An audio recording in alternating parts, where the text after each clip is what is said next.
ketika tahu bahwa Pak Menteri ini ada uang yang ditinggal di meja, itu tentunya harus diserahkan kepada KPK. Kemudian dijelaskan duduk persoalan. Dan waktunya juga terbatas, tidak sampai sekian hari. Apalagi kalau pengembaliannya itu dikembalikan kepada pemberi, tidak tepat karena Undang-Undang Tipikor sudah menjelaskan bahwa ketika ada indikasi gratifikasi, maka bila mana yang diberi itu tidak mengetahui, maka setelah diketahui dalam kurun waktu tertentu harus diserahkan kepada KPK.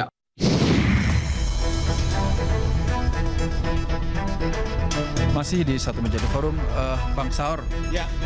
Kalau melihat kasusnya ya, apakah ini amplop dan pengembalian penyampaian ke publik dari seorang menteri, mulai dari dia mengaku bertemu 10 hari kemudian menyerahkan, tapi tidak ke KPK. Apakah Anda melihat ini sebenarnya harus jadi satu kasus hukum tersendiri di luar? Ya, mungkin akhirnya nanti kan tentu dari konstruksi hukum, mungkin ini kan teman-teman KPK ini melakukan penyelidikan nih. Ya. Nah, tentu dengan sendirinya nanti ini adalah kasus yang berbeda. Bayangan saya juga mungkin Mas Budi akan memberi jawaban yang lebih akurat. Tetapi ini kan juga peristiwa tersendiri. Karena ini kan dugaan bahwa bukan lagi soal lelang jabatan di Sekda, tapi adalah dalam konteks izin yang tadi kan dan sudah terendus oleh sudah KPK sangat, juga kan? Saya sudah uang-uang yang disampaikan itu kan jelas. Bukan satu orang loh. Dari 900 orang-orang desa yang lugu-lugu ini, bagaimana cara si bupati untuk meyakinkan apakah ada sponsor? Nah, kembali kan kita menganalisis ini. Kemewahan kita kan menganalisis apakah juga menteri juga sudah menentukan sekian banyak. Ya kan? Nah, sehingga uang itu juga kemudian diganti dari bentuk misalnya US Singapore misalnya. Tentu saya kira nggak ujuk-ujuk tiba-tiba muncul dari lain. Hari tanggal 2 Juni mereka ketemu. Pasti kan minimal ada, Mas Ari tahulah ajudan, bagaimana pertemuan, siapa kontak dengan siapa. Ini kan soal sangat normal dalam cara katakanlah pejabat publik untuk melakukan kerja-kerjanya gitu loh. Nah, oleh karena itu saya kira kita dorong betul nih teman-teman di KPK juga, kecepatan itu juga jadi sangat penting karena menurut saya sudah sangat telanjang, cukup bukti. Sehingga dukungan daripada publik sama dengan kita bilang hari-hari daripada pemerintah kemudian meminta supaya korupsi ini betul-betul diusut tuntas, dibersihkan sebaik-baiknya, dimulai dari pembantunya presiden. Sebelum ke Mas Budi untuk mendengar responnya atas permintaan dari Bang Saur kaitannya dengan kelanjutan kasus ini, kita dengarkan dulu penjelasan dari Menteri Kehutanan Raja Juli ya, terkait dengan mulai kronologi menerima pengembalian sampai dengan melaporkan.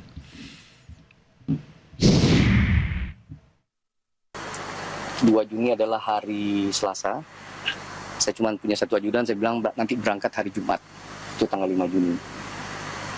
Tapi ternyata tidak bisa 5 Juni karena ajudan saya harus tetap menempel kepada saya, membantu saya, karena tanggal 5 Juni itu saya bertemu dengan Jamdatun dalam urusan lain ya, di Dirjen PHL, bertemu Jamdatun. Akhirnya saya katakan kalau gitu Jumat depan, yaitu tanggal 12 Juni. Hari Kamisnya tanggal 11 Juni Pak Sekjen mengeluarkan surat jalan, surat perintah kepada ajudan saya untuk mendatangi Bupati Kuantan Sengingi, dan saya pribadi menelpon Bapak Kapolda Riau untuk membantu memfasilitasi ajudan saya bertemu dengan Bupati Kuantan Sengingi di Kapolres Kuantan Sengingi. Sebelum Mas Budi catatin ini. Ini kesannya menurut saya bentar aja sedikit ya, karena giliran Mas Budi. Boleh silakan sedikit. Jadi gini, kok tiba-tiba dia mention tentang kejaksaan, kami ketemu dengan Jamdatun, Kapolda. Gitu. Dia tidak sebut agedan apa. Kemudian dia juga kontak Kapolda, polisi. Ini kan dua aparat penegak hukum. Apa maksudnya? Bang Saur membantu saya bertanya ke Mas Budi. Makasih. Tapi kira-kira gini, saya mau Mas Budi kan kalau dari penjelasan KPK terang benderang bahwa aturannya adalah laporan gratifikasi itu ke KPK, tingkat menteri loh ya, pejabat tinggi negara. Tapi tadi kan seperti sudah lapor konsultasi ke Jamdatun, minta Kapolda mendampingi.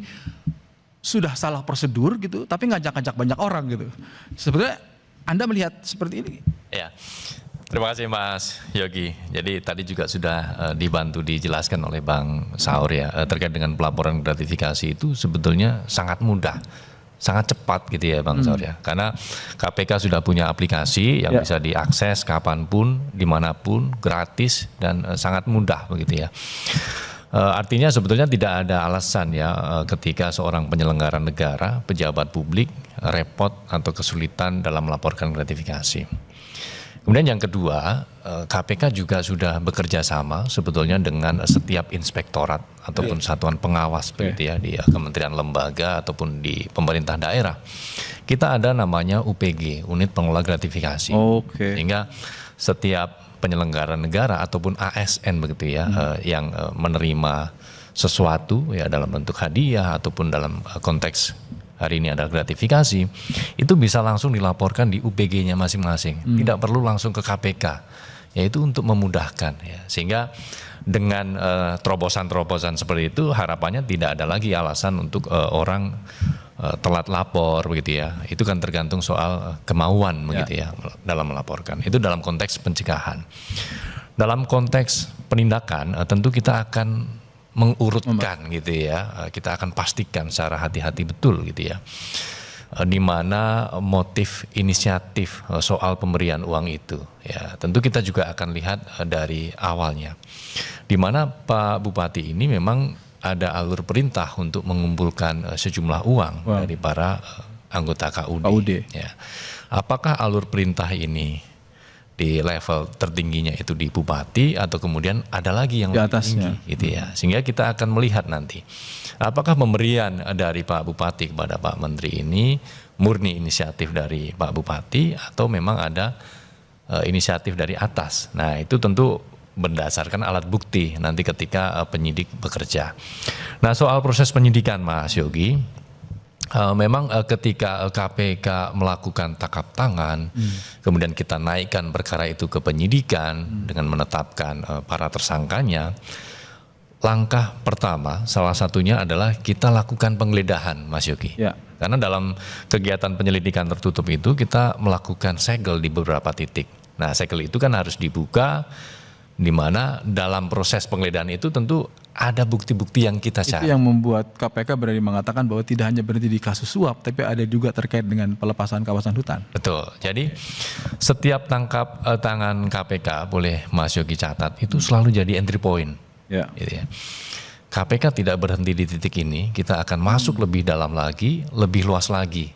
Sehingga permasalahan-permasalahan yang ada khususnya di daerah Kuansing ini bisa betul-betul terangkat sampai akarnya. Karena pasca penindakan KPK pasti akan masuk pencegahannya ya. Jangan sampai penyakit-penyakit ini tidak terdiagnosis gitu ya. Ya, semakin lengkap diagnosis yang kita lakukan dalam konteks penindakan, maka resep yang nanti kita berikan juga harapannya bisa lebih manjur, lebih konkret nanti untuk perbaikan ke depan. Begitu Mas Yogi. Oke. Bang Saur, ini kan tadi ada catatan, ada jeda dari tanggal 2 sampai tanggal 12, itu 17 hari sebelum ada OTT. Sehingga ada semacam spekulasi lah, boleh lah, mengatakan bahwa jangan-jangan ini udah tahu nih bakal ada OTT, daripada kesangkut-sangkut, dilepas. Karena tahu bahwa KPK itu pasti model penyelidikannya akan meluas. Yang tadi disampaikan Mas Budi itu kan, awalnya dari suap jabatan sekda dan sebagainya. Anda melihat itu nggak? Ada yang bocor? Karena bagaimanapun kan tetap ini soal hukum, tapi politik sebelum nanti saya ke Mas Arief, soal politik juga pasti ada gitu. Saya sebagai lawyer menganalisis sebagai yuris itu harus berbasis bukti. Bukti, oke. Saya mulai kredibilitas daripada saudara menteri ini. Saya ingat waktu dia ketahuan main gaple, dia tidak tahu September main dengan siapa. Bahwa salah satu tersangka itu adalah tersangka mantan tersangka. Ya, illegal logging ya.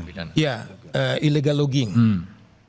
Coba bayangkan dia bermain dengan temennya nggak tahu. Maksud saya mulai dari sini bagaimana selama ini kredibilitas beliau itu kemudian kita harus pertanyakan, itu paling mewah. Oke, soal integritas, kehati-hatian. Oh iya dong.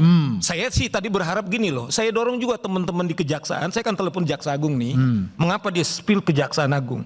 Karena mencederai. Bayangkan yang menurut persepsi saya tadi bahwa ini suap, kemudian melibatkan lembaga ini, dan kemudian saya telepon Kapolda, apakah maksudnya menutupi yang desain yang kita bilang sangat terang benderang bahwa ini adalah korupsi. Nah, oleh karena itu dugaan saya ini, kembali dugaan saya ini adalah bahwa karena dari rangkaian yang ada, bahwa sudah bocor kepada beliau, kemudian ya beliau mencari untuk menutupi itu, yaitulah desain. Bukan segera dia datang ke KPK yang hitungan tapi merancang dengan melibatkan banyak pihak. Makanya saya bilang hati-hati. Saya minta kepada Kapolri, kepada Jaksa Agung, karena secara terbuka dia telepon, apa maksudnya? Apakah maksudnya dua lembaga ini mau menutupi yang analisis hukum saya ada dugaan suap? Nah, ini berbahaya. Sementara saya tahu sekarang 3 lembaga ini sedang berjuang, dan ingat di Undang-Undang Tipikor yang menjadi supervisi itu adalah KPK. Oke. Ya itu loh menurut saya. Saya karena sudah bicara agak miring-miring ke politik, saya ada Mas Arief. Saya bukan politik faktanya. Oke. Iya, politik gitu. Saya ke Mas Arief. Sebenarnya Komisi 4 rencana memanggil itu apa yang mau digali? Karena tak mungkin masuk wilayah hukumnya, tapi bicara soal hubungan dia, karena ini kan mitra kerja Komisi 4. Ya, tetap kan, kita kan hukumnya pengawasan. Oke, ya. Apa poinnya? Dan ini berkaitan dengan masalah kawasan hutan. Ini sudah pasti berkaitan dengan kita, karena kenapa? Kementerian Kehutanan adalah mitra dari kita. Dan itu yang kemudian kenapa memanggil ya kan? Lalu apa yang mau digali? Ya kalau kita kan tetap melihat begini, tetaplah kita beranggapan baik, misalkan dia punya niat baik menyampaikan, itu kan niat baik sebenarnya. Ya. Tapi kan juga nanti memang itu kembali kepada KPK bagaimana memandang masalah ini. Dari karena kenapa? Hukum, ya? Iya dari sisi hukum. Karena kenapa? Dari prosedural saja sudah salah. Ini jadi masalah menurut saya. Beliau ini setingkat menteri. Kalau tadi dibilang berhadapan dengan bupati, dengan camat, dengan siapapun yang namanya pejabat, pasti akan berhadapan dengan apalagi menteri, bupati, gubernur. Bukankah sebaiknya sebagai mitra kerja Kementerian Kehutanan, DPR menggali lebih dalam bagaimana mekanisme pembelian, pelepasan kawasan hutan lebih detail lagi, dan dikaitkan dengan kasus yang itu sudah pasti akan mengarah ke sana. Karena kan ini berkaitan dengan TORA, tanah objek reformasi agraria, dan izin pelepasan kawasan hutan produksi terbatas. Nah, kita kan tahu juga bahwa sebelumnya misalkan bupati ini secara tahu sengaja atau nggak sengaja tiba-tiba kena OTT, kan gitu kan, berkaitan dengan beliau. Nah, ini kan dari prosedurnya menurut saya gini, di Departemen Kehutanan itu ada Biro Hukum. Dan bahkan setahu saya ada fakta integritas dibuat tim anti gratifikasi Kementerian Kehutanan. Harusnya kan ya di luar niat baik menurut saya, harusnya kan beliau konsultasi dong dengan Biro Hukumnya. Nah, ini kan ada uang dibilang ditaruh di amplop yang tidak diketahui. Ya memang agak aneh juga sih, tapi menurut saya dengan beliau melaporkan itu sudah niat baiknya, tapi salah prosedur menurut saya. Ini satu hal penting agak teknis nih. Kira-kira kalau jadi dipanggil itu terbuka atau tertutup? Pasti kalau untuk masalah ini tertutup dulu. Mungkin dulu. Ya. Kenapa? Mungkin ya. Kita nggak ketika kasusnya tahu. Sudah banyak diperbincangkan, kalau bukankah ini? Kalau itu kan nanti kembali kepada keputusan forum.